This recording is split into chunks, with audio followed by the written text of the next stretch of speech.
Des vitres cassées, des agences bancaires ou d'assurance incendiées et malmenées, une pharmacie pillée et des commerces endommagés. Tous ces dégâts ont été occasionnés à Inzigane lorsqu'une manifestation menée hier par des jeunes s'est transformée en attroupement violent. Les habitants de la ville sont sous le choc. Certains d'entre eux ont assisté à ces violents incidents.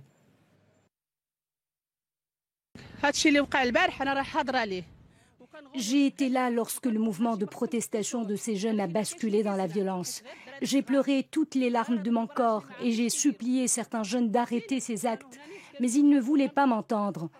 Ils étaient pour la plupart des mineurs. Ils paraissaient inconscients de leurs actes. Ils ont mis le feu dans une agence bancaire. Ils ont même volé des médicaments d'une pharmacie. Ils ont aussi commencé à jeter des pierres. Les forces de l'ordre ont dû intervenir rapidement pour mettre un terme à l'escalade dangereuse que connaissaient ces formes de protestation. Des manifestations censées être pacifiques. 60 ans que je vis à Inzigane et je peux vous assurer que je n'ai jamais assisté à ce genre d'incident.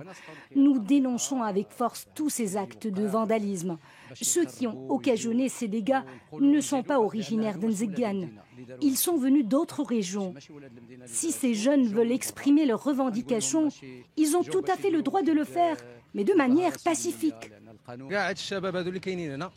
Les revendications des jeunes sont légitimes. Toutefois, quand on voit ces actes de vandalisme, cela nous fait beaucoup de peine, car finalement, c'est le citoyen qui paie le plus lourd tribut de ces agissements violents.